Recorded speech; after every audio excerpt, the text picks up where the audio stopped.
Hey, good morning, church. Pwede ba nating ngitian yung mga katabi natin? Ngiti lang, wala mo nang kaway, Ngiti lang. Ngiti lang. Sige, pwede na kawayan. Hello, good morning. And we welcome you, mga kaibigan namin online for joining us today. This is Solution Grace Church. My name is Laverne Ducot. Sa ngalan po ng bumubuo nating sambahan, kami po ay masaya na makasama kayo online. Pero mas masaya kung kayo po ay makakasama namin on-site. Kasama po na ating mga kapatiran dito sa ating church. Pwede bang parinig natin yung palakpak natin sa kanila? Woo! Praise God! Are you blessed, church?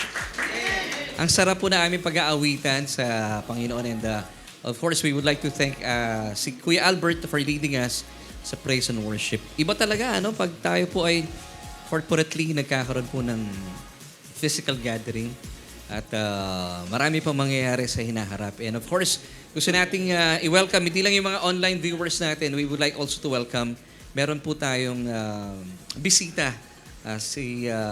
Of course, ay isa pong kaibigan ng ating kaibigan at salamat po. I-acknowledge ko lang si Brother Jomar.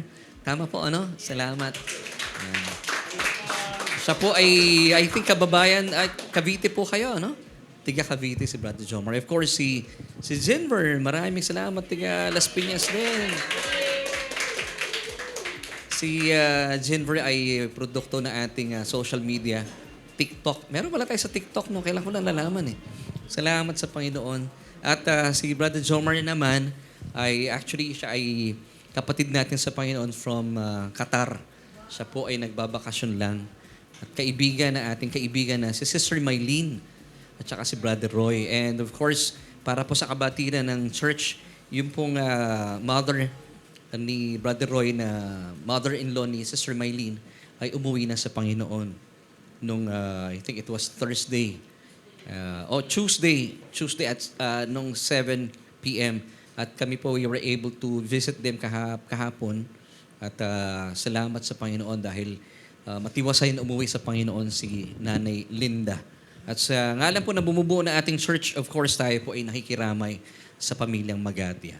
And yun. So, kumusta po kayo? Pastor, parang ayoko nung umabsent. Ayaw umabsent? Ayoko nung umabsent. Napansin niyo, iba yung lugar ni Kuya Albert doon?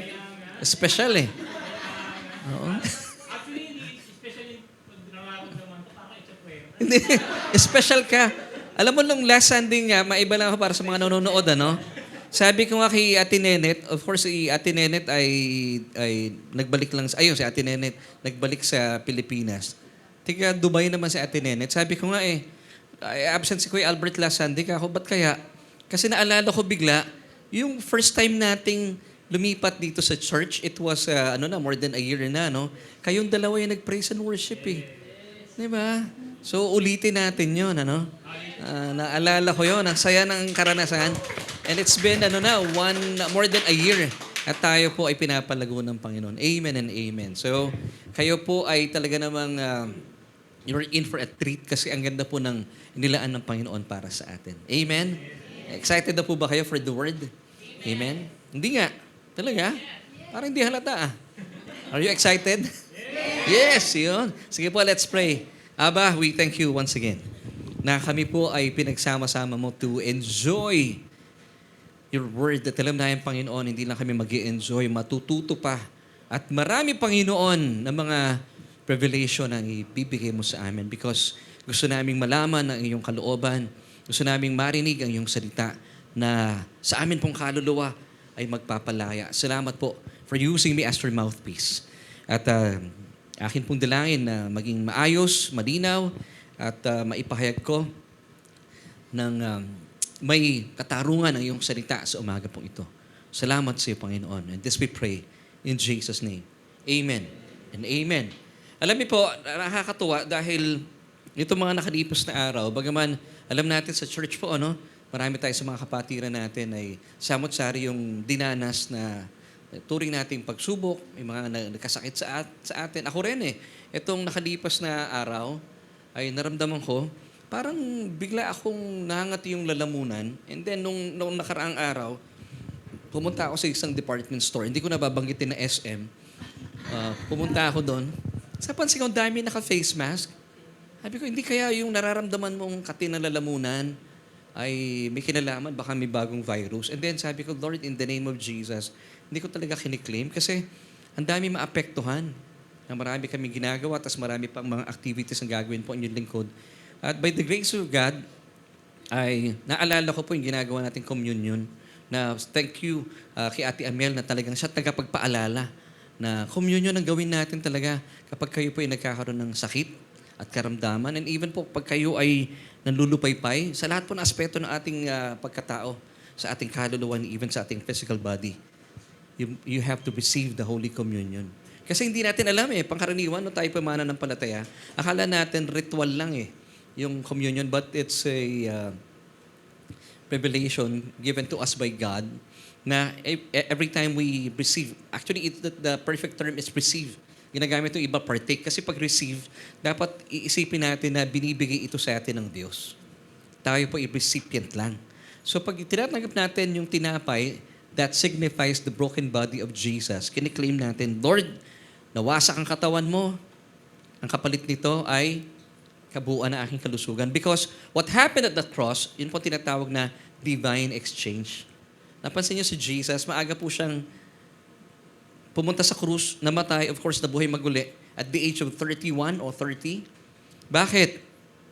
Para ang kapalit po nito, kaya siya divine exchange, kinamtan po niya lahat ng masasamang bagay para maranasan natin ang mabubuting bagay, which we do not deserve. Ang tawag po dito ay biyaya.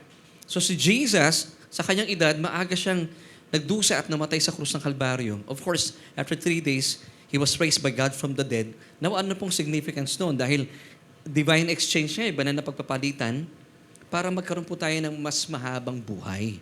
Yun ang significance noon. Kaya never niyong sasabihin, life is short. Tapos sinasabi pa ng iba, umikli pa lalo, life is too short. Hindi lalong lumiit ng lumiit. I-declare natin, di ba sabi ng Psalm 91 verse 6? Anong sabi doon? By focusing our eyes on Christ, on Yeshua, long and satisfying life will be experienced. Amen. So you believe sa mas mahabang buhay? So yung mga nag-amen lang, mahaba ang buhay. Ulitin natin I'm giving you the opportunity. Mahalaga po yung amen natin. Do you believe? Sino dito gusto mahabang buhay? Hindi lang basta mahabang buhay mahabang buhay na satisfied. Hindi yung mahabang buhay nga, nakahiga ka naman sa kama. Hindi ka makagalaw. Hindi ka looban ng Panginoon yon. So nakikita ko rin po na ang focus pala natin dapat kay Jesus, kay Yeshua. Pag sinabing Yeshua, si Jesus. Pag sinasabi natin Yeshua, it's other way of saying Yahweh is my Savior. Yun ang ibig sabihin ng Yahweh. Now, babalikan ko po, para po sa mga hindi na kapanood ng mga nakalipas nating pananambahan. Alam niyo po ba yung pangalan ni Yahweh ay napaka-importante? The moment that God breathed into your spirit, nagkaroon tayo ng buhay, hanggang sa kahuli-huli ang panahon na ating buhay, pangalan po ni Yahweh binibigkas natin. Alam niyo kung paano? Pag nag-i-inhale, exhale tayo. Pag inhale, yeah. Pag nag-exhale ka, we. So pangalan pa rin po ng Diyos ating binabanggit. Amen? Kaya po sa mga nagdadaan sa mga problema, hindi kayo aware, nagpipray na pala kayo. Ngayon, be conscious po ngayon. Pag kayo humihinga ng malalim na ganon, ang sinasabi niyo sa Panginoon, Yahweh, you're my Savior. Amen. Kahit po nasa gitna ng karamdaman. Pero sa totoo lang, you are great, blessed, and highly favored. Amen, church? Pwede ba natin bigyan ng palakpakan Panginoon? And today, as promised last Sunday, itutuloy na po natin yung ating serye kasi naputol nung July because nagbigay tayo ng panahon para pag-usapan ng ilang mahalagang bagay. At itutuloy na po natin ngayong ikatlong bahagi ng Book of Ephesians. Of course, let's have a quick review na ang Book of Ephesians po ay divided into 3 parts.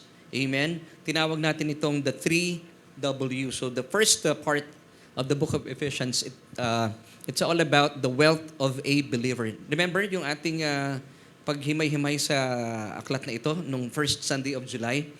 Nagkaroon tayo ng unboxing. Di ba? Ang sarap mag-unbox. Kayo ba ay bumibili sa Shopee or sa Lazada? Di ba? Merong sumagot na no Meron akong narinig na no. May kumukontra, no? Di ba? Ang sarap pag dumarating yung package mo tapos ina-unbox mo. Ganon din po tayo. Always do the unboxing. Wag lang yung mga Shopee nyo, wag lang yung Lazada. I-unbox natin kung ano yung mga binigay na ng Panginoon sa atin. So, yun po yung sinasabi ng first part ng the book of Ephesians. So, ano yung wealth natin? The first W, the wealth of a believer. Being seated with Christ in the heavenly places. Isipin mo, sabi ng Diyos kay Abraham, walk before me. That was close. Sabi ng Diyos kay Moses, walk beside me. Abay, malapit yun. Nung araw, tinatanong ako nung kaibigan ko, may nagtanong sa akin, sino may kakilalang mataas na tao dito sa City Hall? Sabi ko, ako kilala ko si Mayor. Ang tanong, kilala ba ako ni Mayor? Yun ang problema. Pero ang maganda sa atin sa Panginoon, mas daig natin si Abraham at saka si Moses. Dahil, kung sila po, sabi ng Diyos sa kanila, walk before me, and then kay Moses, walk beside me. Alam niyo kung saan tayo? Alam niyo saan tayo? We are seated with Christ in the heavenly places. Wala nang pinakamalapit dun. Now, let me ask you, kung nakaupo tayo with Christ in the heavenly places, saan ba nakaupo si Kristo ngayon? He is seated at the right hand of God. So we are so close with Abba. Kaya po huwag kayo nagpipray ng Panginoon, napakalayo mo pa. Hindi tayo ganun mag-pray. Di ba, pansin mo kaya tayo yumuyuko? Kasi believing that the Holy Spirit indwelling our born-again spirit, nasa sa atin siya. Kaya nga kadalasan, di ka na tumitingala eh. Parang ang layo, ano? Napasama yata yung kantang From a Distance. Alam mo yung song na yun? Alam ni Kuya Mako yun eh. From a Distance. Ako naman, nabalitaan ko na yung song na to. Hindi ko naman nakalakihan, From a Distance. Akala natin ang Diyos ang layo eh. Pero hindi. Sa atin siya. If you're a believer, Christian ka, He is indwelling your born-again spirit. So pag nagpipray tayo, huwag kayong magkaroon ng sense of parang ang layo-layo ng Diyos. He is always with you. Di ba sabi ng Biblia, Hebrews 13, I think it's 13:5 or 6. God, I will never leave, I think Hebrews 13:6. For God said this, I will never leave you nor forsake you. Wow! Is that good news? Amen. Pastor, hindi ko siya nararamdaman eh. It doesn't matter. We live by faith, not by sight. Hindi po natin ginagamit ang pakikipag-ugnayan sa Diyos ng ating mga senses. Hindi ko siya nararamdaman eh. Walang tumatay yung balahibo. Baka naman wala ka kasing balahibo. Pero hindi kailangan yon because we live by faith. Kahit hindi mo siya nararamdaman, you have to believe that God will never leave you nor forsake you. Amen, church? So kahit po sa anumang po yung mga pinagdaraanan natin sa ngayon, God is always with you. Maaring pakiramdam mo, ina-abandon na natin siya, pero siya po hindi niya tayo a-abandonahin. When He promised you that verse, panghawakan natin. Amen. Ang sarap po, no? And yan po yung ating first W na pinag-usapan na natin. Pwede nyo balik-balikan po yung ating pananambahan na yan, Sunday worship natin. And then yung ikalawa, tinalahay natin, dalawang parts po ito eh. Pakilagay nga. The walk of a believer, how we walk worthy of our calling. Bilang mananampalataya, alam na natin na yung pagkatawag sa atin. That we are a new creation. All things have passed away. Behold, all things have become new. Bago ka na. Sabi mo sa katabi mo, bago ka na. Bago ka na. Hindi, pangkaraniwan na sinasabi natin sa katabi natin, di ba, magbago ka na. Hindi po magbago ka na. Bago ka na. Kaya po yung tao nagbabago kasi kapag alam niyang binago na siya, conscious siyang bago siya, kaya po nararanasan yung tinatawag na yung journey natin, grace journey na natin. Na tayo po unti-unting nagbabago. Kasi alam mong binago ka na. Di ba sabi ng 2 Corinthians 5:17, therefore, if any man is in Christ, that's you, he is a new creation, new creature. All things have passed away. Yung lumang ikaw, wala na yon. Crucified with Christ, died with Christ, para hindi na bumangon yon, buried with Christ. And then when God raised Jesus from the dead, kasama tayong binuhay. Kaya tayo po all things have passed away. Behold, all things have become new. So you have to behold. Ang problema naman na ng palataya, hindi sila nagbe-behold. Pag sinabing behold, you have to be aware. be conscious. Bago ka na. Hindi na ikaw yung dati. Hindi na ikaw yung dati. May nagsabi sa akin before, alam mo, Laverne, ayoko nagagalit. Christian siya. Sabi ko, bakit po? Kasi po nagagalit ako, lumalabas yung pagka-tigre ko. Ayoko makita mo niyo akong nagagalit, baka matisod kayo. Sabi ko, hindi na po kayo yun. Kayo yun dati. Ngayon, hindi na kayo tigre, kuting na lang kayo. Di ba? Maamo. Kasi minsan conscious tayo yung dating self natin eh. But you have to be conscious na hindi na, binago ka na. Amen? So, walk worthy of this new calling of yours. Lakaran natin. Bago ka nang nilalang. Amen, church? Amen. Para matamlay yung amen nyo. Amen. Okay. So, number 3, ito na yung pag-uusapan natin. Kaya po yung mga songs natin kanina, bagay na bagay. Na tayo po ay talagang victorious. Amen? Do you believe that you're victorious already? Amen? The warfare of a believer. Our standing in victory against the enemy. So may kaaway pala, no? Meron pong kaaway. Pero yung kaaway natin, hindi natin nakikita. Sabi mo, Pastor, ang hirap nun. Yung kaaway mo, hindi mo nakikita.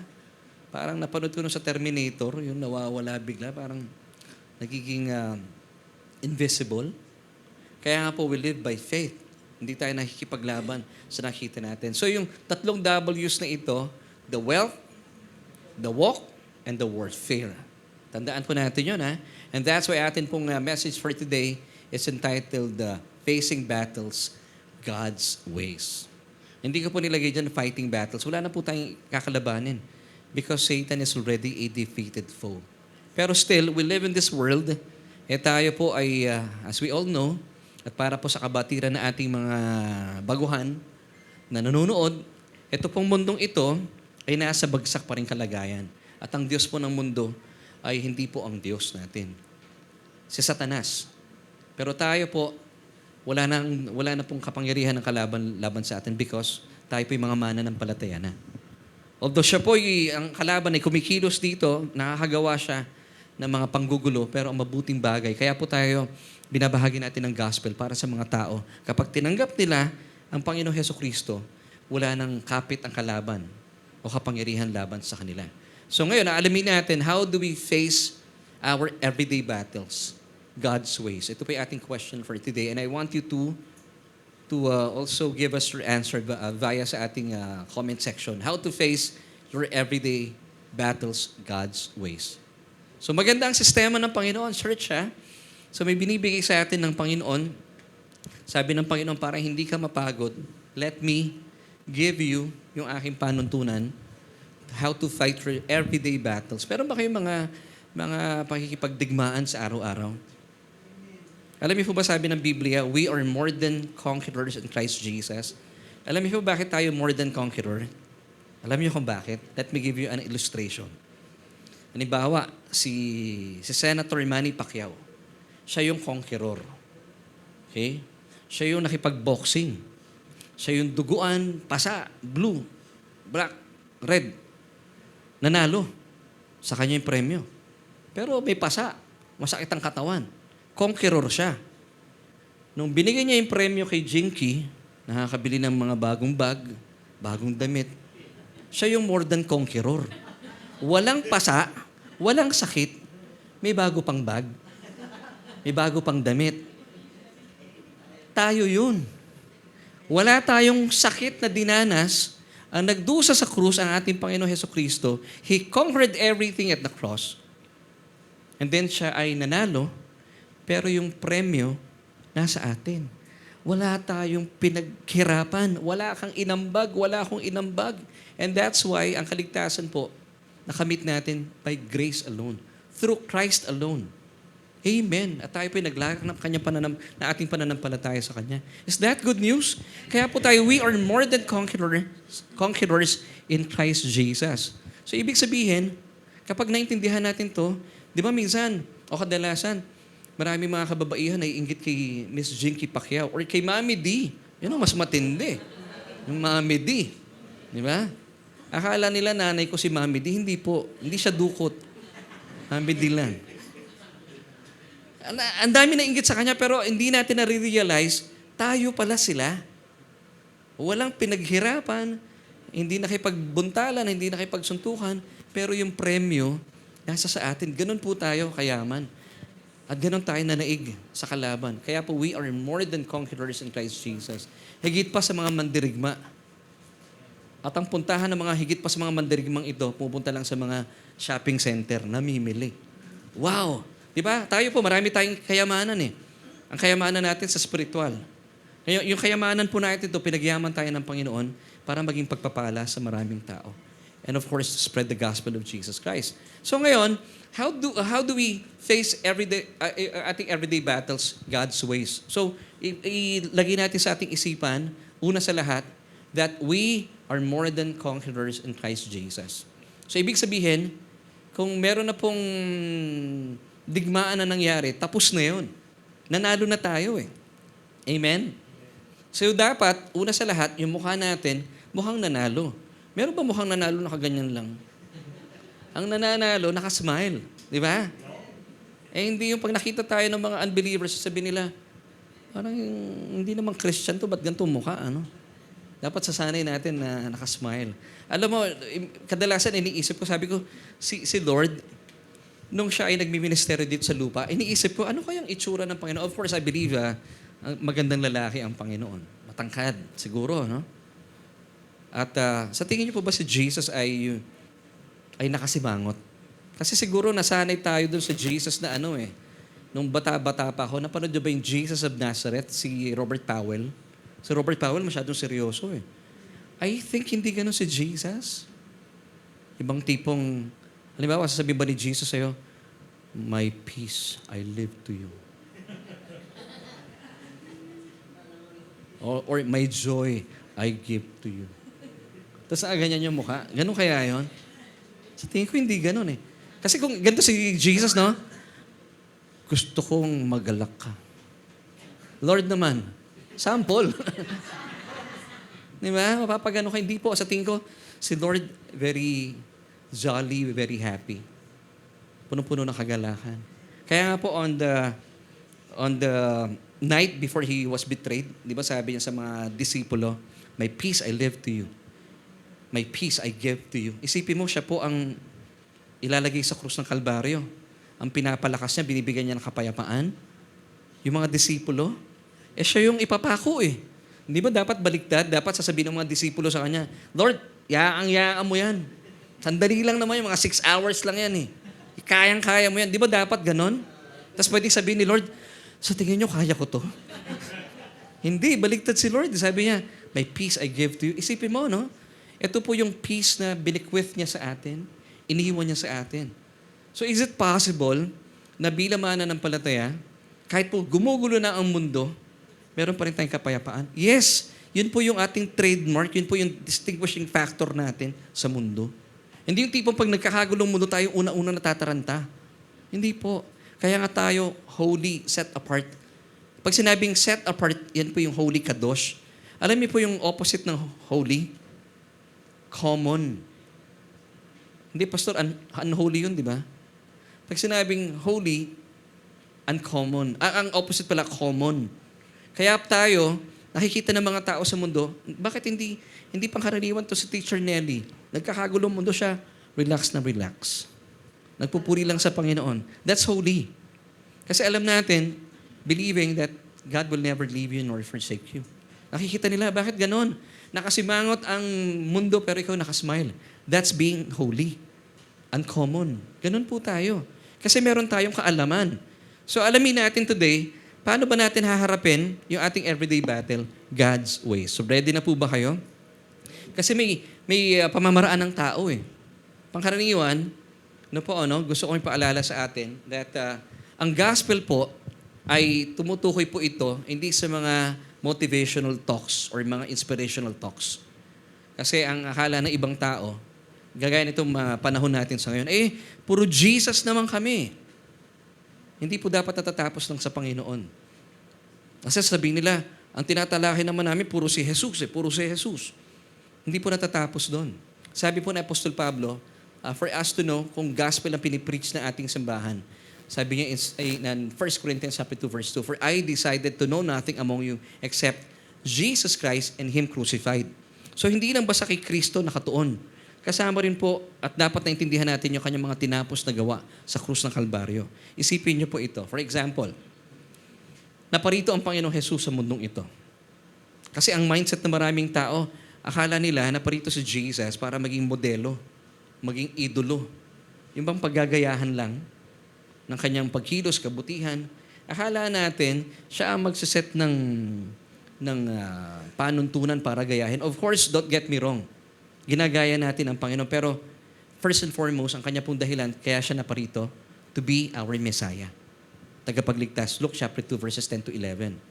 Now, ang Panginoong Jesus, kasakasakali kung titingnan mo lang siyang idolo o modelo, what if naparito siya? Tapos sabi niya sa mga tao, gayahin niyo kung paano ako kumilos, kung paano ako mag-isip, at kung paano ako magdesisyon sa mga problemang hinaharap ko sa mundo. And then, nag-decide siya na umuwi na lang sa Panginoon, sa langit, sa Panginoong Diyos. Hindi na siya namatay sa krus ng Kalbaryo. Sa tingin niyo, saan tayo dadamputin? Dadamputin tayo hindi lang sa kangkungan, sa okrahan, sa... Ano pa ba yan? Ano pa yung mga gulay? Talongan, ano pa? Yan, diyan kayo magaling sa mga gulay. Sayote, yan. Doon tayo dadamputin. Kung hindi po namatay at nagdusa ang Panginoon sa krus ng Kalbaryo, walang kaligtasan tayo matatamo. Kaya hindi pwedeng nakafocus ka lang kay Jesus. Dapat pagyamanin natin ang ating kaalaman sa kanyang mga tinapos na gawa sa krus ng Kalbaryo. At sa mga tinapos na gawa ng Panginoon Jesus sa krus ng Kalbaryo, napakarami nating benepisyo bilang mga mananampalataya. Amen. So ito pong ibibigay natin sa inyo, hindi po ako magbibigay sa inyo ng mga motivational talks. Hindi ko trabaho yun as a pastor. I will be giving you the gospel. And Jesus is the gospel himself. Of course, not to forget His finished work on the cross. Kasi importante po iyon. At maintindihan natin, the cross is the dividing line of human history. After the cross, ang ganda po ng mga nangyari. Kaya po ang tawag dito ng Biblia, the good news. Amen? So, excited na kayo for the good news. At ang good news, may good news ako sa inyo. Ang sistema po at panutunan ng Panginoon, simple lang. Hindi po komplikado. Ang komplikado, sistema ng tao. Di ba usually, wala po akong anything against sa mga motivational talks. Pero pag sinabi natin motivational at inspirational talks, sistema ng tao yun eh. I'll be giving you 10 ways to prosper, 7 keys to do, and then you have to do this for you to be blessed. Yun ang mga inspirational talks. Ang Biblia po, tayo po ang trabaho natin, kikilalanin lang natin si Kristo at saka yung mga tinapos niyang gawa sa krus ng Kalbaryo. That's the big difference. So, ang motivational talks nakafocus doon sa motivator, yung person. Ang gospel po nakafocus hindi doon sa pastor. Ibibigay ko kayo sa ating Panginoong Hesukristo at sa kanyang mga tinapos na gawa sa krus ng Kalbaryo. That's the gospel. Okay? I pray na ito po'y malinaw sa atin. So, how to face our everyday battles? God's ways. Amen. So ngayon, every time itong question na to is being asked, alam niyo po ba, ang unang pumapasok sa isipan natin is spiritual battle. Napapakinggan niyo na po ba yung spiritual warfare? Nung araw, pag naririnig ko yung mga terminong yan, spiritual battle, spiritual warfare, panahon to para magpalayasan ng demonyo. Medyo nakakatakot to nung araw, pag pinag-uusapan to, di ba? Ibang tipong madilim ang ating kakaharapin. Now, mga kapatid, alamin natin what is spiritual battles. Of course, no, ang katotohanan po, ang kalaban, he puts strifes and depression and even sicknesses sa ating mga buhay. Pero, although nangyayari po ito, pero God wants you to live a life na nag-i-enjoy. So, ibig sabihin, ang gusto ng Panginoon sa ating everyday life, hindi tayo nakakaraos. Napangkaraniwan, pag kinukumusta tayo ng mga kumari natin, di ba? Pare, kumusta buhay? Ito, nakakaraos. Hindi po gusto ng Diyos yun na nakakaraos ka lang. Gusto ng Panginoon, pag tinanong ka niya, o pag tinanong ka ng mga kumari mo at kumpari mo, pare, kumusta buhay? Enjoy. Sarap mabuhay. Sino po dito ganun ang sagot pag tinatanong?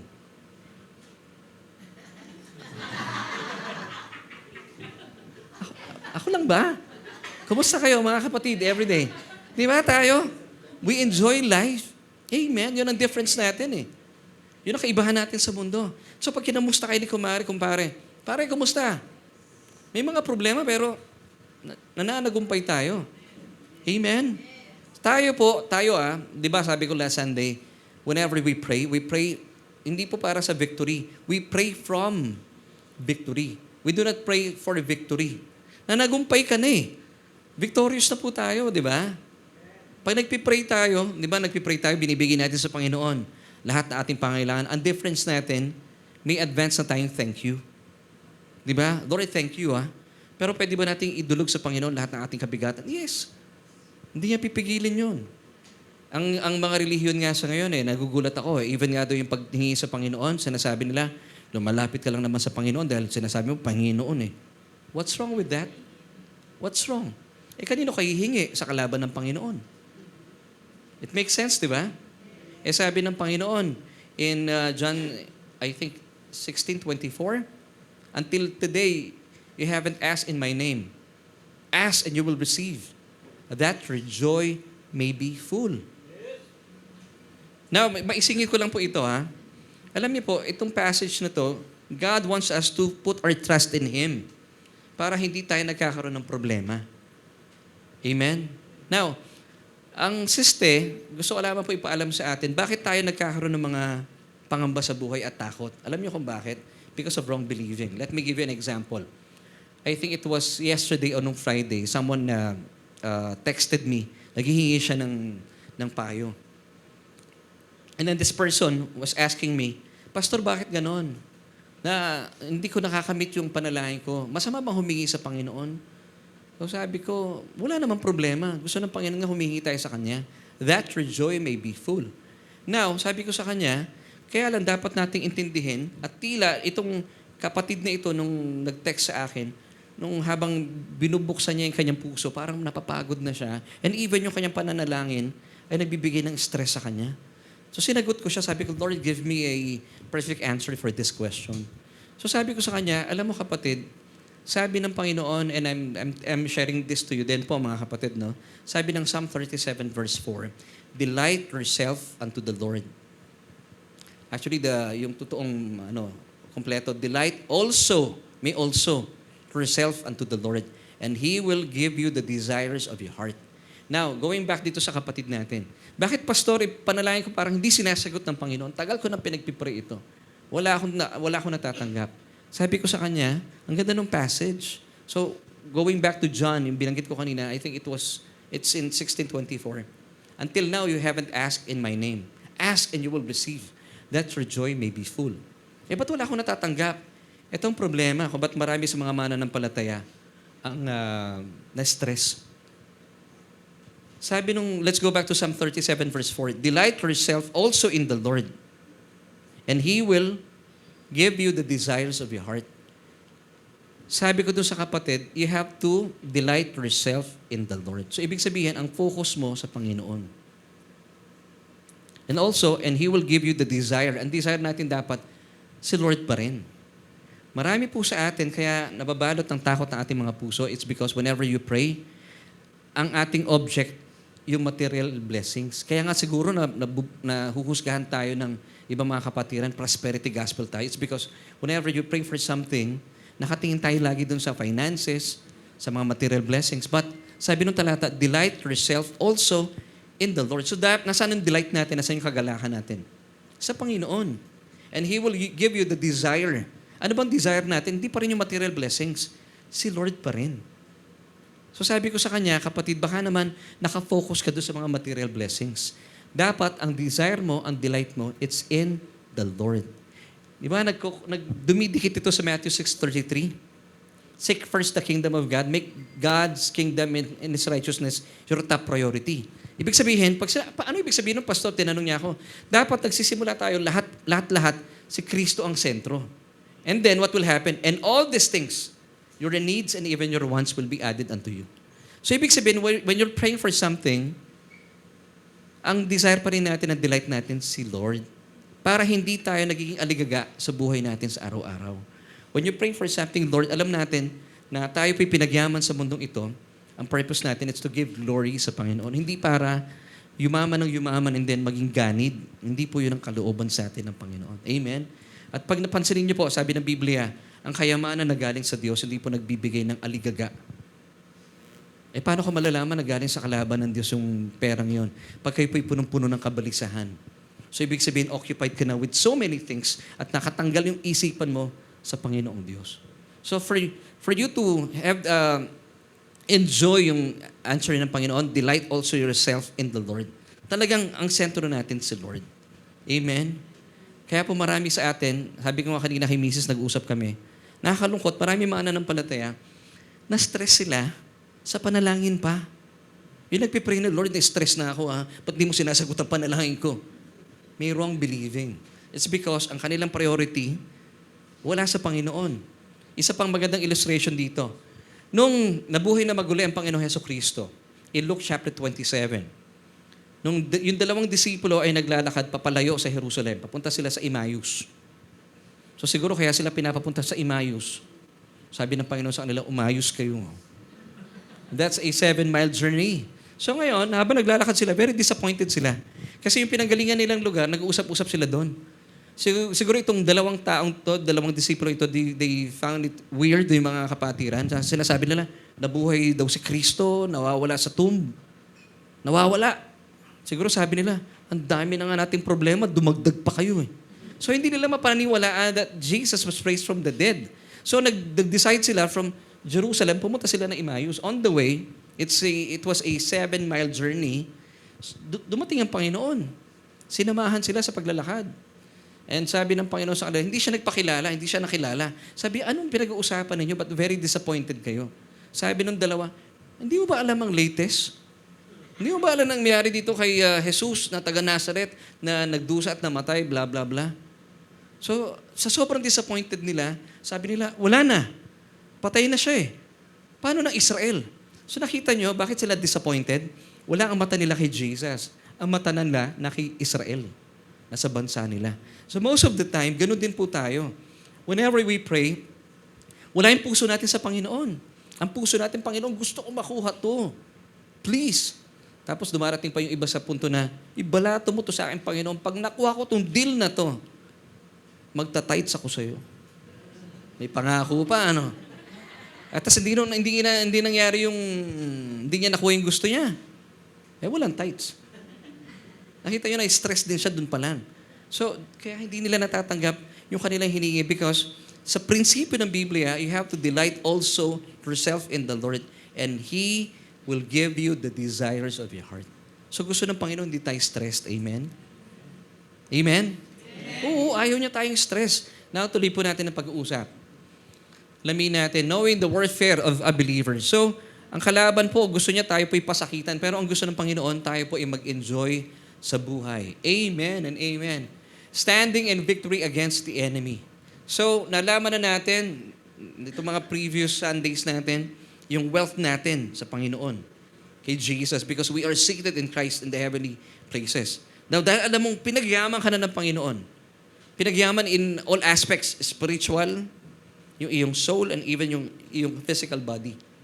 Now, kapag alam mo ikaw ay pinagyaman ng Panginoon, through Him and His finished work on the cross, nakakaupo ka na maayos. Di ba? Pag wala tayong alam natin, wala akong problema. Ang sarap na upo natin. Minsan pa naka-D4 ka pa eh. Di ba? Yun ang upo. Pero alam mo yung upong natataranta, yung nakalabas yung puwet. Hindi relax yun eh. Pero yung mga upo nyo, relax. So kapag alam mo katotohanan ito, relax ka na. At yung mga taong nakakaupo na maayos, ito rin po yung mga taong nakakatayo na maayos. Amen, church? Amen. So alamin natin, paano tayo, ano yung ating posture bilang mga mananampalataya? Paano natin kinakaharap yung ating everyday battles? Tayo ba ay nakahiga? Nakaganyan ng katawan o nakatayo? Nakatayo po tayo. Ang mga taong panalo, nakatayo. Hindi yan nakadapa. Hindi yan nakatihaya. Ang pangit tignan, ano? Nakatayo tayo. Hindi ko alam ba't ko ginagawa yun eh. Nakatayo tayo. Now, tingnan natin itong mga talatang ito, ha? So, how to face your everyday battles. God's ways. So, gagawin natin ang panuntunan at pamamaraan ng Diyos. Ephesians 6, verse 10, finally, my brethren, be strong in the Lord and in the power of His might. Put on the whole armor of God that you may be able to stand against the wiles of the devil. Yung whole armor of God, tinalaki natin yan eh. I think it was last year. Tama yun, Ate Ina, no? Last year. So, minsan babalikan natin po yun. So, sa book of Ephesians, chapter 6, Mababasa nyo dyan, yung word na wrestle, it was mentioned once lang. Pero po yung word na standing, it was mentioned 4 times. So ibig sabihin, how to face our everyday battles, hindi ka na pala kailangan makipaglaban pa. Wala nang labanan. Pag sinabi ng Diablo, suntukan tayo, huwag mo nang papatulan. Bakit pa papatulan? Defeated foe na nga eh. Ikaw ba makikipaglaban ka sa talunan? Hindi na. Nonsense. Pag nakipaglaban ka sa talunan, talunan ka rin. So hindi na po tayo nagpa-fight. Fini-face na lang natin sila. Or siya. In this context. So ibig sabihin, kung one time lang sinabi doon wrestle, pero 4 times, mas marami sabi, stand in your position of victory. So ibig sabihin, wala na kailangang labanan. Pag sinabi ni Satanas, laban tayo, suntukan tayo, huwag nang pansinin, ignore mo na lang. Yun ang pinakamainam doon. Alam niyo po, ang napakagandang illustration dito. No? Halimbawa, may mga grupo ng lalaki, kunwari kami dito nasa gilid. Ano? Kami nila Kuya Ed, nila Brother McCoy, nila Kuya Albert. Tapos may dumadating na sexy. Sino kayo magandang sexy? Ang bawa si Ate Maisa dumadaan, di ba? Tapos pinapaswitan namin.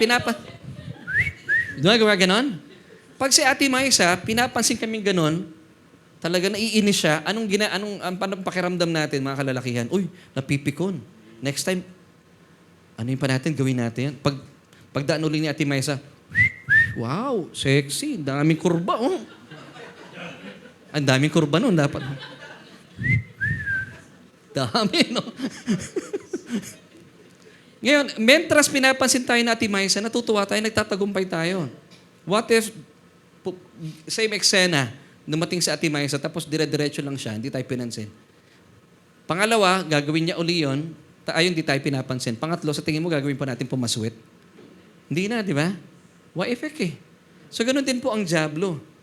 Pag ang Diablo, ang gagawin niya sa atin, alam mo, ang papel ng Diablo, nambubuli ang Diablo. Papalabasin ka niya, papalayasin ka niya, at papalayasin ka niya sa iyong grace ground. So for example, ito po yung grace ground natin.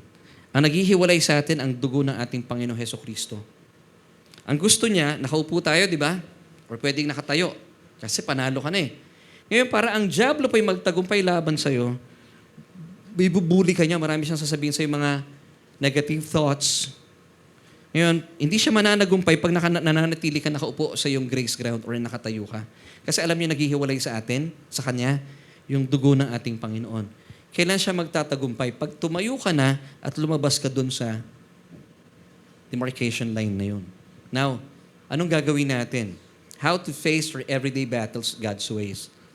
Pag may sinasabi ang Diablo sa inyong ganyan, dalawa lang, pwede mo kausapin.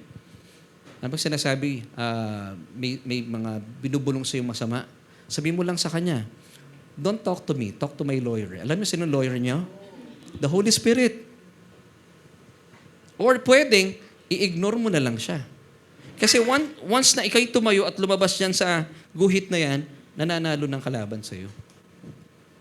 Ngayon, akala natin pag sinabing spiritual battle nung araw, talaga nakikipagbuno tayo, no? Yung mga, bakit mo kailangang sumigaw? Pag pinagpipray mo, tagyawat, in the name of Jesus, I cast you out. Pag cancer, malakas ang boses, walang epekto yun. Kaya makapangyarihan ang panalangin natin, it's because of the name of Jesus. Hindi mo na kailangan sumigaw. Pangalan pa lang ng Panginoong Hesukristo, nagtatakbuhan na ang kalaban. Hindi dahil sa lakas ng boses mo, yung matapang yung dating mo. No. It's all because of Jesus. Akala natin gano'n ang spiritual warfare. But the thing is, different pala. So you have to stand in your position of victory in Christ Jesus. You have to be conscious, may dugo. Yung dugo, kaya hindi po makatawid sa atin si Satanas. It's because of the blood. Now, huwag kang tatawid. You stay on your grace ground. Amen? Kasi pag tumawid ka doon, bubuyang-yang ka sa Kanya. You have to stay on grace ground. Ito yung grace ground natin. Ano pong grace ground natin? Paano ibig sabihin ng grace ground? You have to lean not on your own understanding. Huwag kayong asa sa inyong mga sarili. Bibigay po tayo doon. But you have to believe na nanalo na ang Panginoon Jesus sa krus ng Kalbaryo. Colossians 2:15. Having disarmed principalities. Have you noticed that? Na armahan na po ang mga principalities and powers. He made the public a spectacle of them, triumphing over them in it. Amen. So, ang spiritual battle pala ay knowing your position in Christ, knowing what you have in Christ, knowing who you are in Christ, and knowing what happened sa buhay mo in Christ. Yun pala ibig sabihin ng spiritual battle. Wala na pakikipaglabanan. Ito po yung mga armas natin laban sa kalaban. Amen, church? Di ba mas madali, ano? Now, para makilala din po natin, gusto niyo po makilala si Satan? Ano lang, getting to know lang. Gusto niyo makilala kung ano pong sistema niya. Now, number 1, para malaman yung mga information tungkol sa kalaban natin. Ano ang kapangyarihan ng dyablo? Actually, wala. Ang dyablo, mas may kapangyarihan pa o meron pang lakas, alam niyo yung mga bulate. Kaya nga po ang dyablo sa Garden of Eden, kinailangan niyang katawan ni Eva at ni Adan para hindi nga si Eva at Adan pala. Yung ahas pala, sorry. Kinailangan niya. Kasi para merong physical body. So, ibig sabihin si Satan, wala siyang lakas. Tayo po ay niloloko lang ng mga pelikula, yung mga horror films na akala natin napapagalaw ng gamit na ganyan, lakas-lakas ng demonyo. Wala po siyang lakas. Wala siyang lakas. Now, ano po ang kanyang kapangyarihan kung meron man?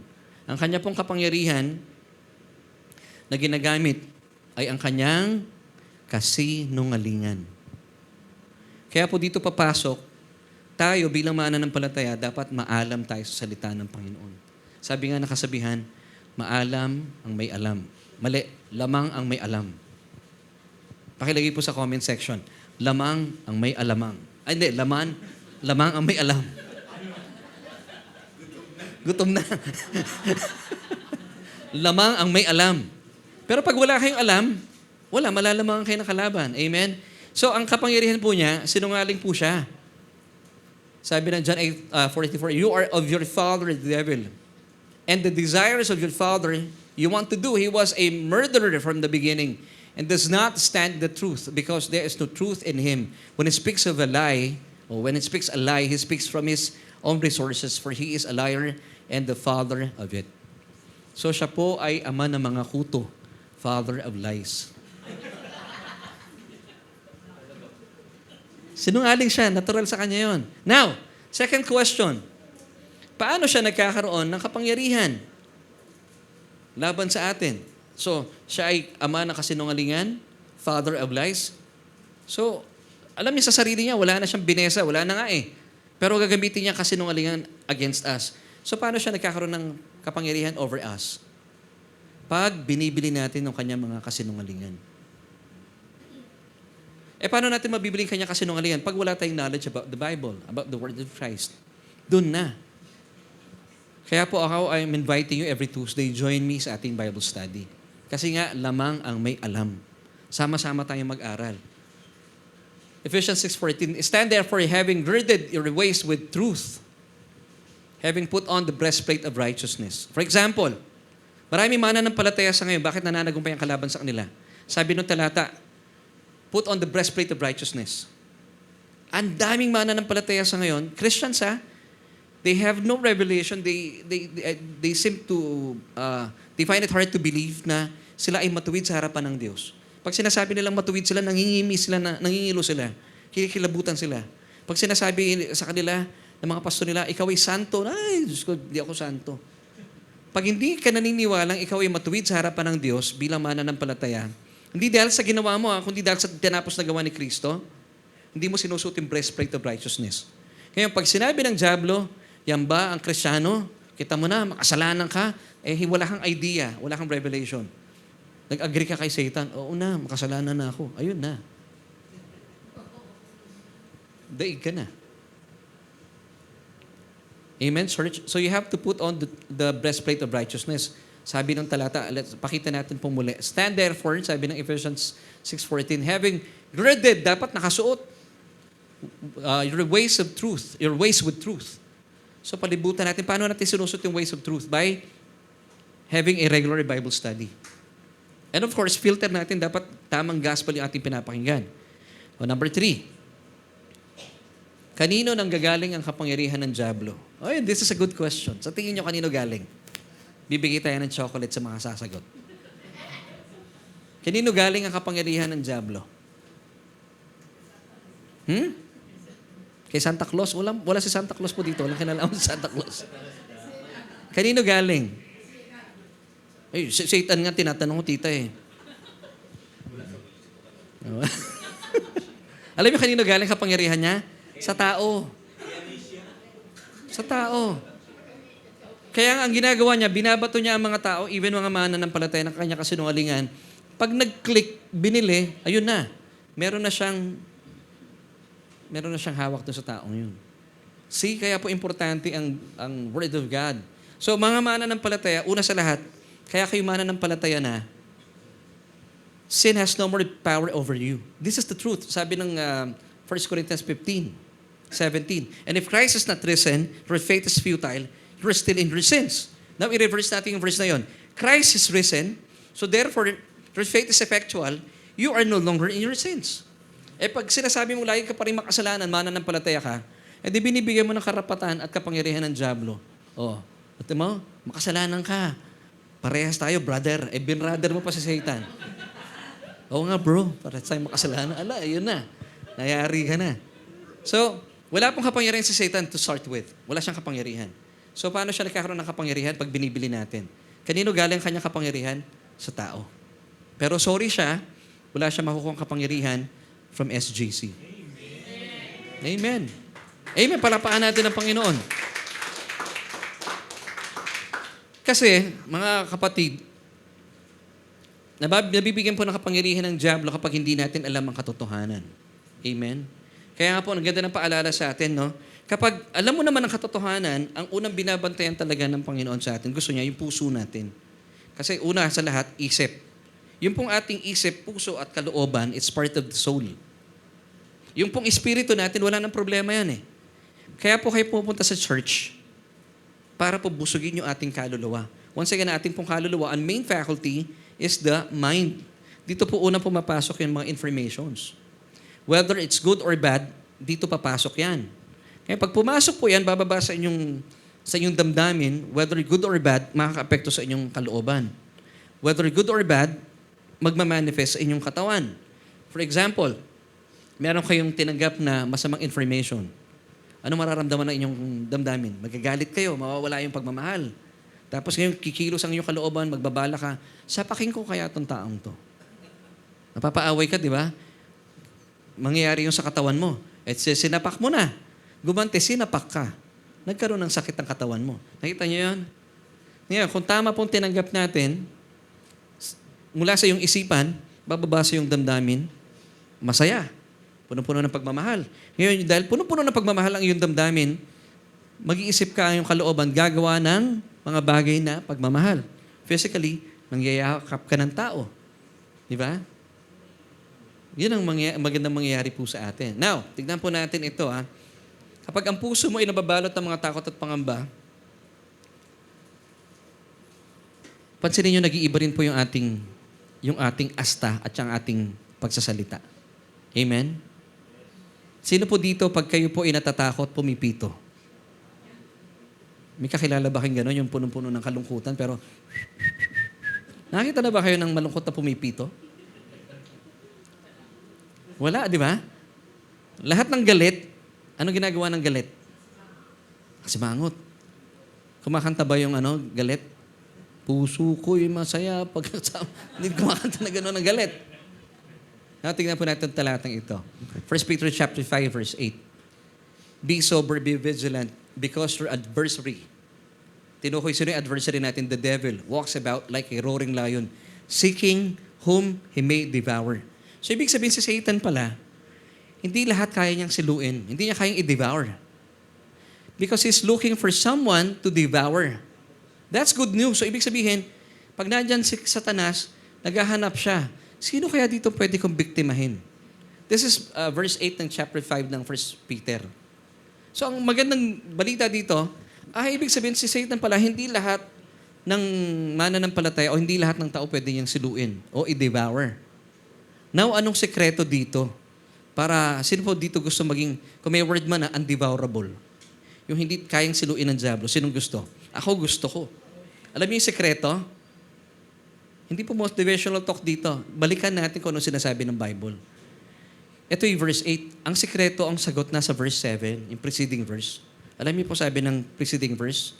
Casting. Sa wikang balikan ko lang po Sa wikang Greek, ang word po na casting is epiripto. Hindi ako nagkakamali, epiripto. Alam mo ibig sabihin ng epiripto sa Tagalog? Iitsa. To throw upon. Casting all your care upon Him for He cares for you. Then pagdating sa verse 8, kaya pala magkadugtong ito. When you cast all your cares upon Jesus, believing that He cares for you, ang epekto, nagiging sober ka. Nagiging vigilant. Because for adversary, the devil walks about like a roaring lion, seeking whom he may devour. So ang sikreto mga kapatid, ito pala, una sa lahat, sino yung mga devourable? Yung mga taong ngarag, yung mga taong aligaga, yung mga taong natataranta. Pag nakita na kayo ng diablo na mukha kayong manok at hindi kayo mukhang agila, yung tipong, gano'n, devourable na kayo. Di ba yung mga taong laging natataranta? Konting problema pa lang. Ano nang gagawin ko? Yung bang natatakot na? Sabi ni Satanas, naghahanap siya, sino? Ito. Yung nasa gilid ng simbahan, nakadikit sa pader. Mukhang hindi devourable to, hindi pwede, relax na relax eh. Kahit may tama sa balikat, pero relax na relax. Nahanap siya ng iba. Alam niyo saan kayo binabasa ng kalaban? Sa mukha. Si Satan po kasi hindi nakakabasa ng isip. Diyos lang. Tandaan po natin, this is the truth. Si Lord nababasa niya ating isipan at ang ating puso. Si Satanas, wala siyang kakayahan na ganon. Ngayon, paano kayo lalapitan ng mga kampo ni Satanas? Gusto niyo ba lalapitan kayo ng kampo ni Satanas? Alam niyo, hindi nahihirapan. Actually, si Satanas ngayon, ang mga kampo niya, hindi na nahihirapan eh. Kasi ang tao, ang mga Krisyano, nagsasalita. Sabi ng Matthew 6, di ba? Therefore, take no thought saying, kapag meron kayo nararamdaman na masama, huwag niyo nang sabihin. Kasi pag narinig ng diablo yan, lalapitan ka ng kalaban.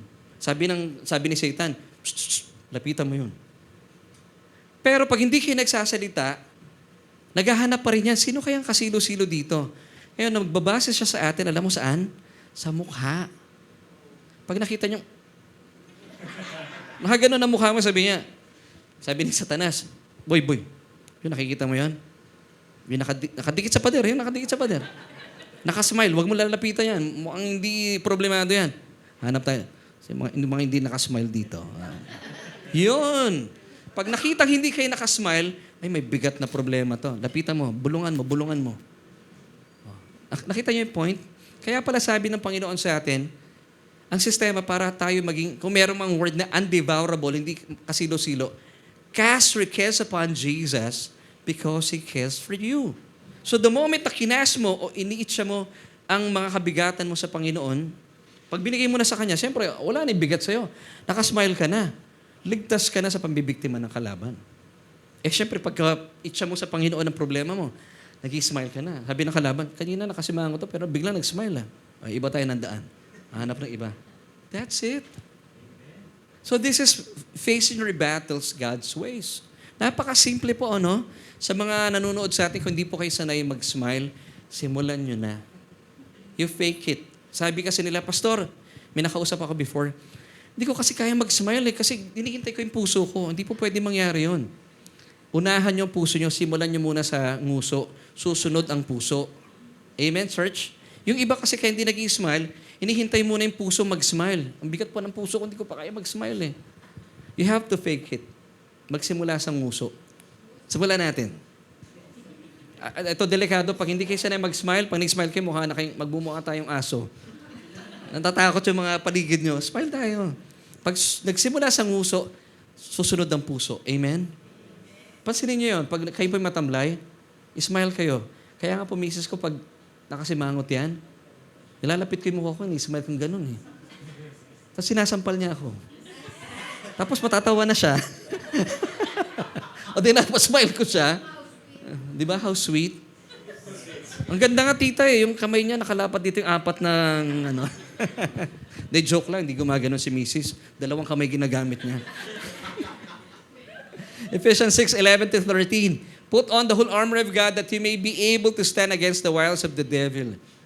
So paano natin ipuput on yung whole armor of God? You have to be knowledgeable kung anong meron kayo kay Kristo Jesus.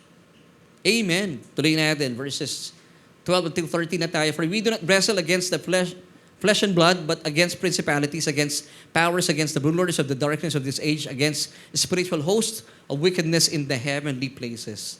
Therefore, take up the whole armor of God. Why? That you may be able to withstand in the evil day. Have you noticed? Evil day. May mga pinagdaraanan po tayo, pero evil day lang, singular. Hindi po maglalast yan sa atin. And having done all to stand. Napansin niyo po yung talata? Hindi sinabi dito that you may be able to stand, that you may be able to withstand in the evil days. Hindi sinabing days. Evil day lang, singular. So, ibig sabihin, ang mga dumaraan sa ating mga kalungkutan, maigsi lang.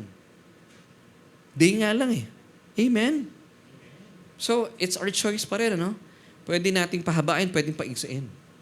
So, ang gusto ng Panginoon sa atin, basically, no, sabi ng 1 Peter chapter 5, verse 7, pag may mga problema dumarating sa atin, do not overthink. Yan ang problema sa atin eh. Meron daw ilalagay na bagong laro sa Olympics eh. Jumping. Jumping to conclusion. Mahilig tayo sa ganun eh. Yung bang meron ka lang ganyang problema, ang galing natin, lalo mga Pinoy, ang galing natin magsanga-sanga ng istorya. O so ganito, galit sa akin sa ganyan, so galit sa... Alam niyo yun, nag-overthink tayo.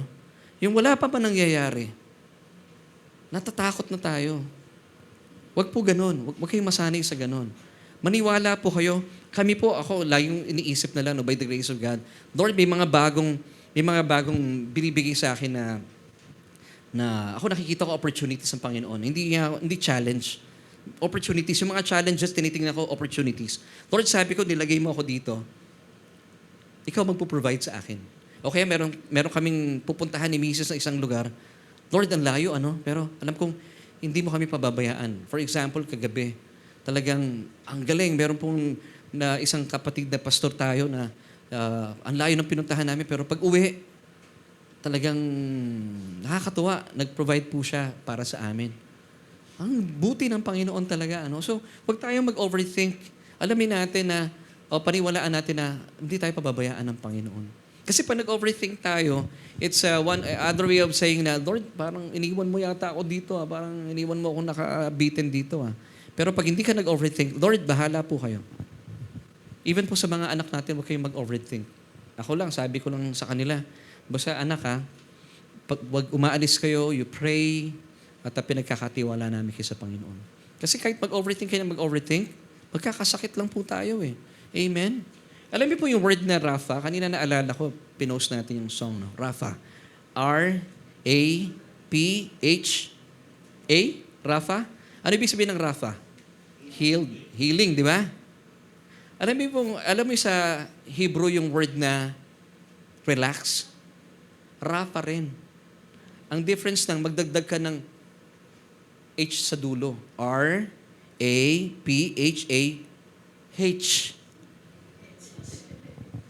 Yun ibig sabihin, ang ibig sabihin na noon, from Rapha, healed, naging relax na. So, for you to be healed, gusto ng Panginoon, relax. Sabi mo, relax.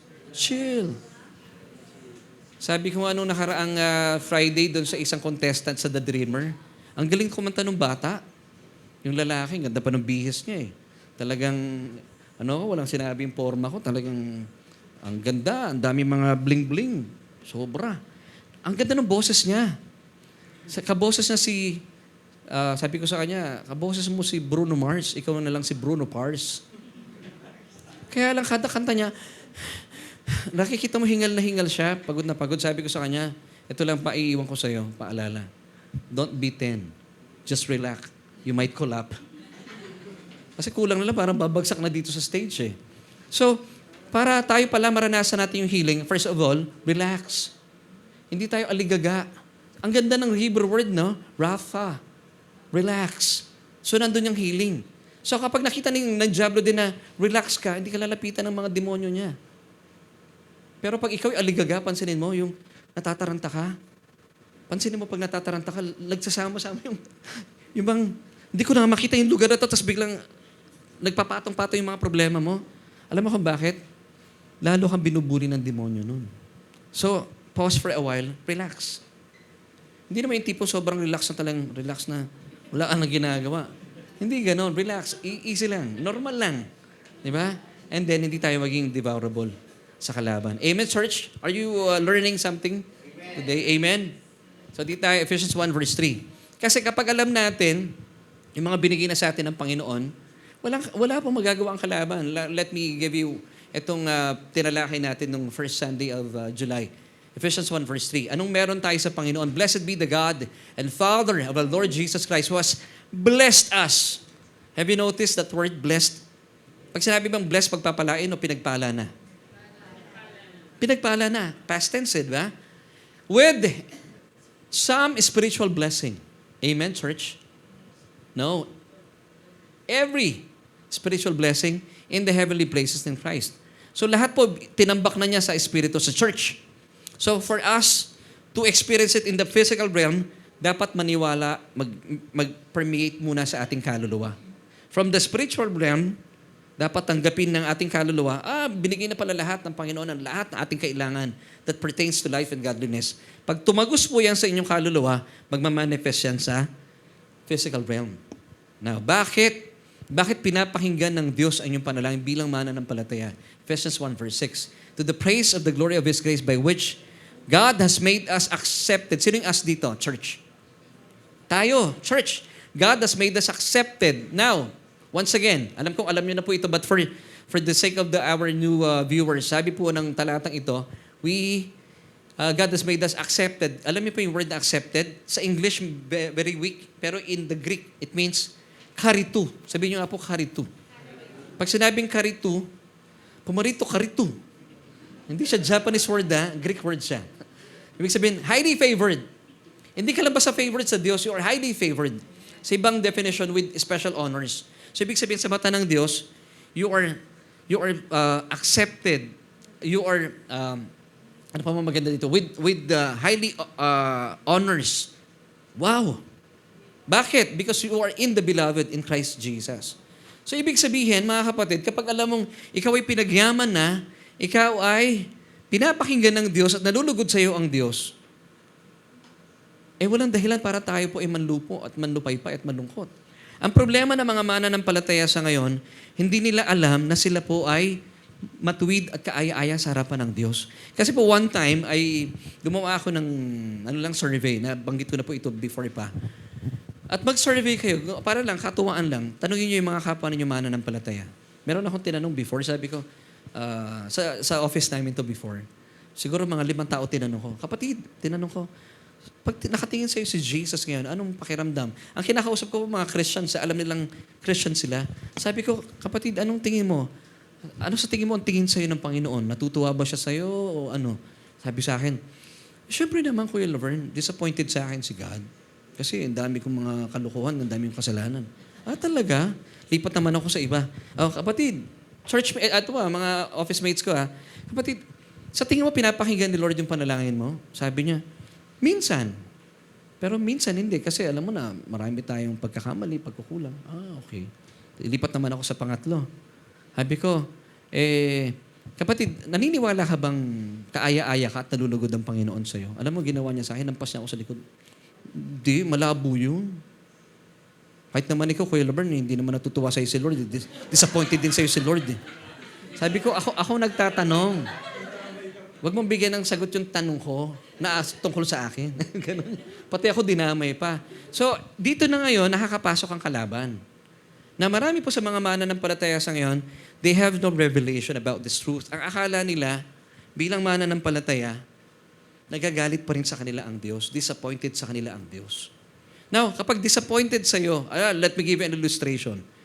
Halimbawa, ang nanay mo disappointed sa'yo, galit sa'yo ang nanay mo. Anong tendency ng anak sa nanay? Lalapit ba siya? Hindi, di ba? O halimbawa, yung kaibigan mo, nagkaroon kayo ng sama ng loob, at nabalitaan mo, yung kaibigan mong yon, na sobrang close kayo, pero this time, galit na galit siya sa'yo, at sobrang disappointed siya sa'yo. Magkakaroon ka ba ng lakas na loob at yung confidence na lapitan siya? Of course, to say sorry or lalapit ka para kausapin siya. Di ba natatakot tayo? Kinakabahan tayo? Now, maraming mga mananampalataya, ganun sila sa Diyos. Bakit sila lalapit sa Diyos? Feeling nila galit sa kanila ang Diyos. Kaya marami sa mga mananampalataya tuloy, hindi na nagpipray. Ang ginagawa nila, magpapapray sila kay pastor. Ang akala nila, si pastor lang ang may karapatan at malapit sa Diyos. Now, kaya ko po ito sinasabi sa inyo, hindi para gumaang ang pakiramdam ko o gumaang ang trabaho ko. Pwede ko kayo ipag-pray, walang problema doon. Pero this is good news. Kahit kayo po mismo, huwag kayong atubiling lumapit sa Panginoon. Kasi nga, since you are in the beloved,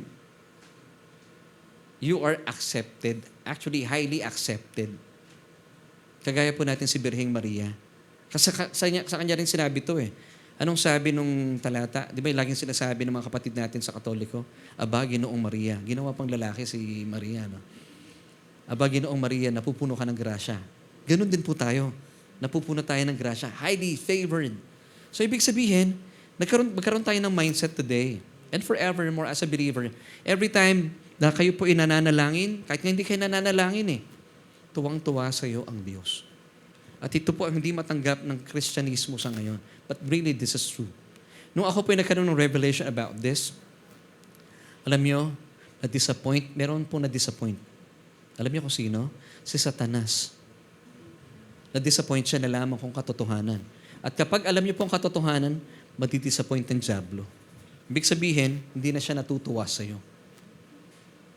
Gusto niyo ba yun? Hindi natutuwa ang dyablo sa inyo? Parang nagdadalawang isip kayo. Kalaban siya di ba? So, ibig sabihin, lalayuan na niya kayo because undevourable na kayo.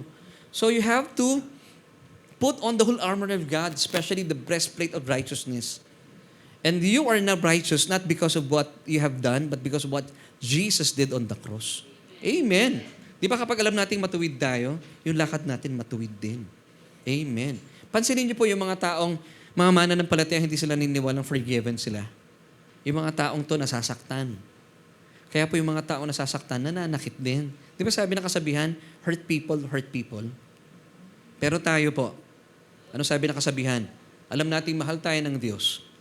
Kaya nagmamahal din tayo. Love people like us. Love people.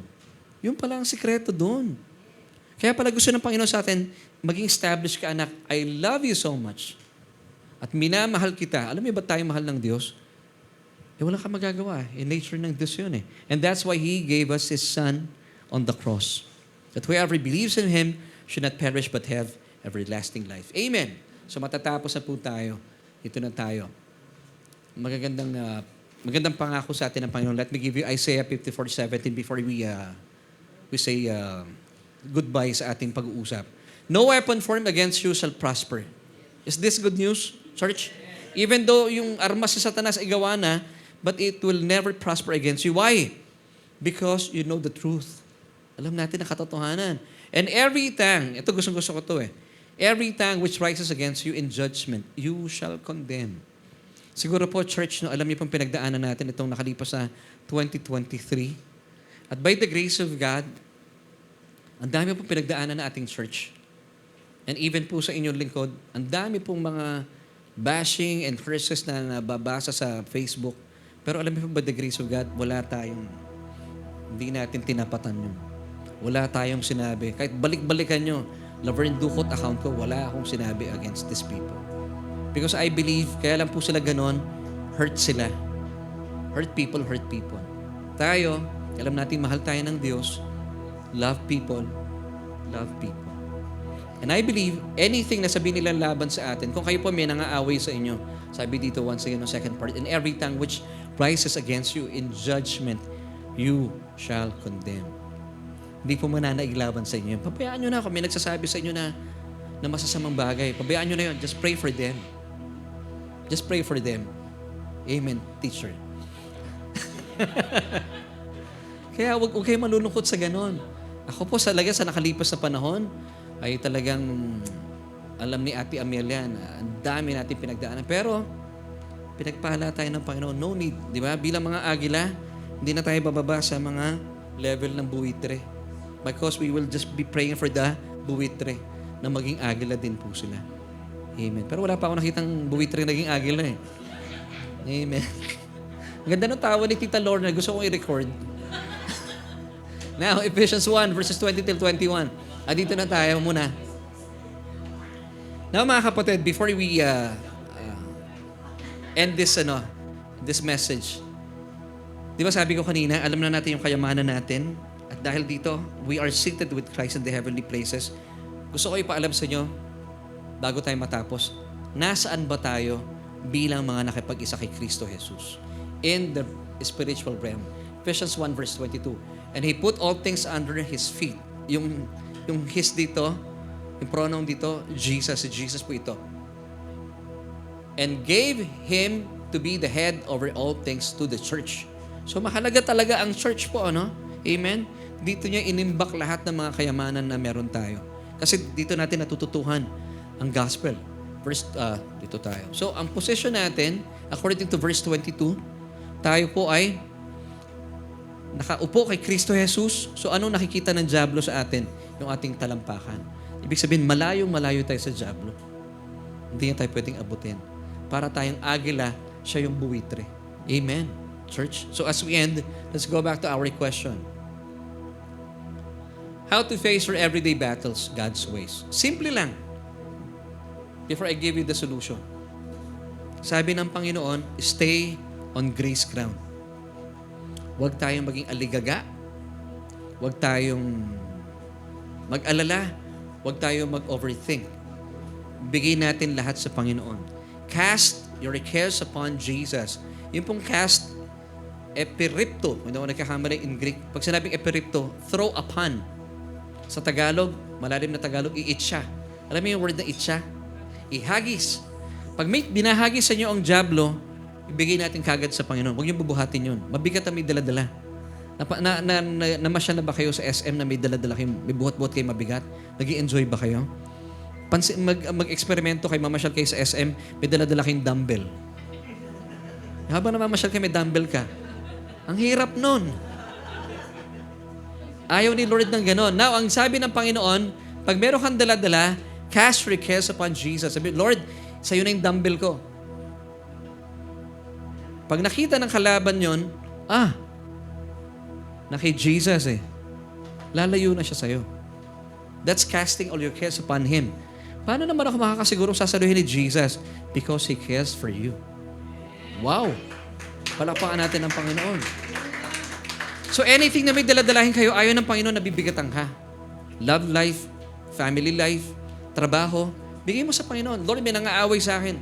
Bigay mo siya sa Panginoon. Lord, kunin niyo na po siya. Hindi ganon, ha? Hindi ganon. Bigay mo, Lord, may problema ako sa tao to. Itcha mo sa Panginoon. Bigay mo siya sa Panginoon. Wala kang daladalahin. Na kapag wala kang daladalahin, ano sabi ng Biblia? Ang kalaban, seeking whom he may devour. Nakita niya wala ka ng daladala. Tapos yung mukha mo hindi pa sambakol, nakasmile. Hindi ka niya biktima. So that's facing your battles God's way. Hindi po ba mahirap? Mahirap po ba o madali lang? Dali lang. O subukan natin before we end. Smile tayo. Try natin mag-smile. Alam mo, hindi kayo sanay. Parang ngising tuloy. Smile, di ba? Ngayon, pag nakita ng kalaban yan, iiwasan kayo ng kalaban. Pansinin niyo, pag sinisimulan natin ng nakasmile ang puso, nag-i-smile din ang puso. Amen? Amen. So, smile. Huwag niyong bigatan yan. It's other way of doing na nagre-relax tayo. Ngayon, Rafa, relax. R-A-P-H-A-H. Pag merong Rafa, relax, meron ding Rafa, healing. Nagmamanifest sa iyong buong katawan. Hindi lang sa iyong katawan, sa iyong kaluluwa. Wow! And so, ito po yung ating solution as we end. As a believer, kayo po yan, you must have a throne mentality. Bakit throne mentality? Di ba, we are seated with Christ. So, dapat nasa trono ka. Pag nasa trono ka, meron kang authority sa kalaban. Wala siyang kapangyarihan over you. Believing that you are greatly blessed being in Christ and already seated with Him in the heavenly places. This is why the enemy has no more dominion over you. So you must have a throne mentality. Nakaupo ka lang sa Panginoon. At ang ganda ng kanyang upuan, kasama mo siya doon. Amen? So this is facing your everyday battle God's ways. Ephesians 1 verses 20 till 22. Which he worked in Christ when he raised him from the dead and seated him at the right hand in the heavenly places, far above all principality and power and might and dominion, and every name that is named, not only in this age, but also in that which is to come. So tingnan natin saan nakaupo si Jesus at the right hand of God. So nasan tayo? Seated with Him at the right hand of God. Verse 22. And God put all things under Jesus' feet and gave Him to be head over all things to the church. Sino ang church? Tayo po ang church. So ibig sabihin, binigay na sa atin lahat ng mga i-unbox nating wealth. That's why you have to walk worthy of your calling. At kapag maganda ang walk natin, you could stand in victory against the enemy. Amen. Palakpakan po natin ng Panginoon. Woo! Kabuti ng Panginoon. So, gusto ko muna kausapin, kapatid. This is really important, no? Napansin natin, God's ways are so simple. Ang sistema ng taong hirap. Kung nagbigay ako sa inyo ng motivational talk, dapat gawin nyo yun. Pero hindi po ang sabi lang ng Panginoon. Stay on grace ground. Huwag nyo po bibigay sa kalaban yung inyong kapahingahan. Kapag nakikita ng kalaban na papagod ka, nagkakaroon siya ng kapangyarihan over you. But God wants you to rest in Him. So yan, namamahinga tayo. Amen? At kapag namamahinga ka, pansinin mo, mas madali sa ating mag-smile. Amen? So gusto ko muna kausapin po, kung meron po dito na hindi pa tumanggap sa Panginoon, wala pang relasyon, at sabi mo sa sarili mo, parang hindi ko nararamdaman yung kapahingahan. Hindi niyo po talaga mararamdaman ang kapahingahan apart from Jesus. So sabi ng Romans 10 verse 9, that you confess with your mouth the Lord Jesus Christ and believe in your hearts that He was raised from the dead, you shall be saved. So ang gagawin po nating simple pa rin ngayon, susundin natin yung ways ng Panginoon. Sabi niya, just have to confess with your mouth the Lord Jesus Christ and believe in our hearts that He was raised from the dead. So, pray this prayer with me. Habang nagpipray po kayo, buksan ninyo ang inyong mga bibig, ang inyong mga labi. Tatanggapin natin ang Panginoon. Kalinsabay po nito, buksan din natin ang ating mga puso na maniwala na siya po ay nabuhay na magulay mula sa kamatayan. Pwede po ba yan? Sige po, sabayan niyo ako sa panalangin ito. O Diyos, kinikilala ko ang aking sarili na sadyang walang lakas, walang kakayahan at walang kapangyarihan para iligtas ang aking buhay. Kaya naman, ipinapahayag na aking labi ngayon ang aking pangailangan sa isang tagapagligtas. Jesus, tinatanggap ko po kayo bilang aking Panginoon at Hari ng aking buhay. At naniniwala din po ako sa aking puso na kayo po ay nabuhay na maguli mula sa kamatayan. Maraming salamat, Aba, Ama, sa kaloob mong kaligtasan. At maraming salamat din po ng aking pangalan ay nakasulat na sa aklat ng buhay. Amen at amen. Kung isa po kayo sa nanalangin na panalangin ito na talagang nagmumula sa inyong puso, manampalataya po kayo. Kayo po'y ligtas na. Tayo po tayo, church. At bago tayo magwakas pansamantala, ay tayo papangunahan muna ng ating praise and worship team. Tayo po muna ay magpasalamat sa Panginoon through a song. At muli po, inaandiyahan ko kayo. Pasalamatan natin ang ating Diyos sa Kanyang kabutihan sa atin.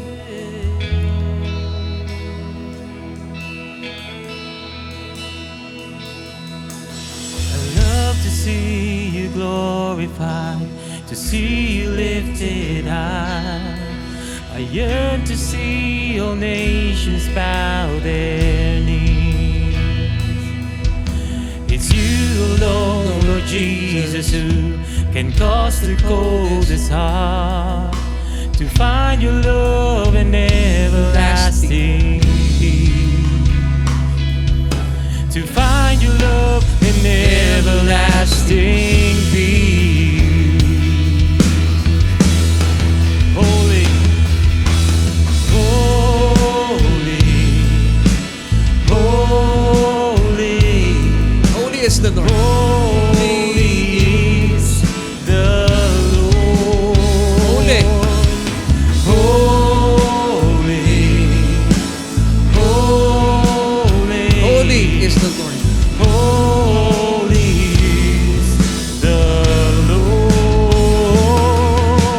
Holy, Holy. holy Holy is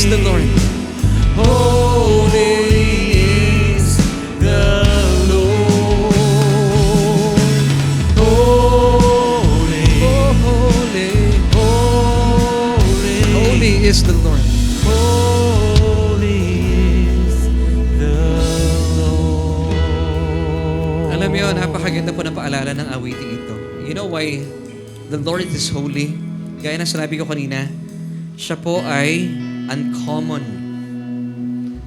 Kaya po tayo pinaging banal din sa kanyang harapan, uncommon tayo. So ibig sabihin, kung ang mundo po ay natataranta, aligaga, hindi tayo common kagaya nila. Because we are now in Christ Jesus, wealthy, walking worthy of our calling, and standing in victory in Christ. Yeah. Holy po tayo. Ibig sabihin, we're doing things very uncommon. Hindi po yung normal na ginagawa ng pangkaraniwang tao. Even though this world is getting darker and darker, lagi po pinapaalala po ito.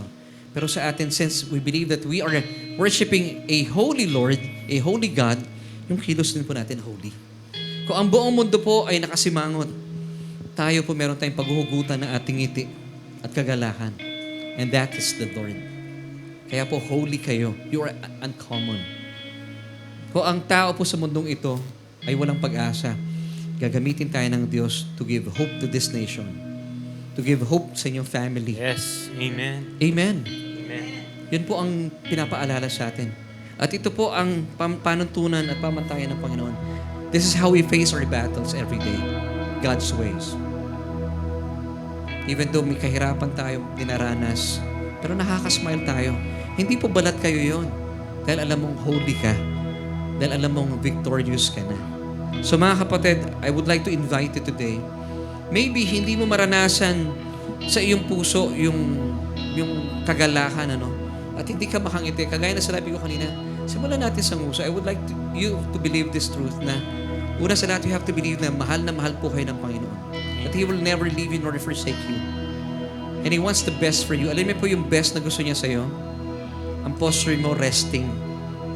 Huwag po tayo makipaglaban. Ang buhay po naman ng palataya, hindi struggling, but we are thriving. We are productive. We are fruitful. Amen. So, gusto ko po kayo imbitahan, as always, ano man pong kabigatan ninyo, even po yung mga kapatid natin online, may kabigatan po kayo sa buhay ninyo. Hindi ako makasmile, pastor eh. Why not? Sundin natin yung simpleng pamamaraan ng Diyos. 2 Peter chapter 5 or 1 Peter chapter 5 verse 7. Cast all your cares upon Jesus because He cares for you. Sabi nga na kasabihan, Satan cannot manage a peaceful believer. Satan cannot manage a joyful believer. And that is you. Amen? So pwede ba nating i-itcha lahat ng kabigatan natin sabay-sabay sa Panginoon? Pwede po tayo manalangin? Ano man pong kabigatan ninyo sa ngayon?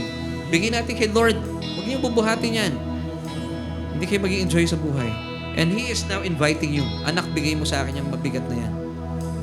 Pwede po bang gawin natin yan? Sa church. Come on, let's pray. Aming Diyos, nakikita mo ang puso ng iyong mga anak. Nalababasa mo, Panginoon, na aming mga isipan. Ano man pong kabigatan na meron po kami sa ngayon. Lalo tigit, Panginoon, nararanasan po namin, hindi lang sa aming bansa, ang daming kaguluhan, ang daming mga bagay na hindi magaganda nangyayari because even Lord, sa buong mundo, at marami rin po sa ibang mga tao pa, ang nababarot ang kanilang puso ng takot at pangamba. Pero Panginoon, salamat dahil tinuturuan mo kami at pinapaalam mo sa amin, nire-reveal mo sa amin through the Holy Spirit na kami po'y pinagyaman mo na. Kaya naman marapat kaming lumakad sa pagkakatawag mo sa amin. At tayuan namin, Panginoon, ang tagumpay na meron kami kay Kristo Jesus. At ito po ang simple mong pamamaraan. Ano man po kabigatan na meron kami, iitsa namin, ihahagis namin ang lahat na ito sa inyo, Panginoon. Dahil, Panginoon, sabi mo sa iyong salita, kayo po'y nagmamalasakit sa amin. At kung bakit kayo'y nagmamalasakit sa amin, ay dahil mahal na mahal niyo po kami. Mga kapatid, buksan po natin ating mga labi, even yung mga kasama natin online. Sabihin natin sa ating Panginoon, sa ating Diyos, sa ating Aba, ang mga kabigatang ito. Because He cares for you. Nagmamalasakit siya sa iyo. O Diyos, naririnig niyo po ang damdamin ng iyong mga anak. Maraming salamat po. Dahil ayaw mo kami po'y nabibigatan. Gusto mo, Panginoon, nakikita mo yung mga anak. Nakasmile. At kapag kami po ay punong-puno ng kagalahan sa aming mga labi, naapektuhan po aming mga puso. At hindi po makakalapit sa amin ng mga panggugulo at pambubuli ng kalaban. Lord, thank you that Satan cannot manage a peaceful believer like me. Satan cannot manage a joyful believer like us, Lord. And this was made possible through your Son and His finished work on the cross. Maraming salamat po. Kaya naman, sa lamang po ang lahat ng papuri at pagsamba. And this all we pray. In Jesus' name. Lahat po tayo magsabi ng amen and amen. Thank you, church, for joining us. See you next Sunday. Bye. Yeah. Sige po, makakaupo na tayo. And this time, it's time to give.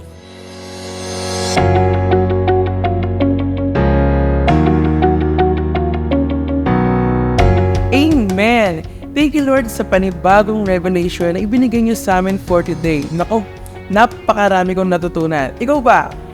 Let us know in the chat box kung ano yung mga favorite takeaways mo at ano yung mga nagrema sa iyo from our message for today. Now, let us continue to honor and worship our Lord Jesus Christ by giving our tithes and love offering. But before that, let me remind you guys na ang inyong tithes ay para sa inyong home church. Pero kung kayo ay bago at you considered Solution Grace Church as your home church, here are the ways on how you can give. You can see in the screen on how you can give. Pwede nyo kunin ang aming account number, or kung nasa ibang bansa kayo, nasa labas kayo ng Pilipinas, pwede nyo i-scan ang QR code ng aming bank account. Thank you for being a faithful tither and a generous giver. As we give our tithes and offering to the Lord, let me pray for you. Heavenly Father, we thank you that we can give to you. In this form of giving our tithes and offering, we honor and worship you. We believe that this is not about us, but you alone. And I declare blessings and favors on us today and in the coming days and weeks. In Jesus' mighty name, amen. Thank you for joining us today on our Sunday online worship celebration. Ako po si Eman, and we hope to see you next week. Keep this in mind. You are greatly blessed, highly favored, and deeply loved by God.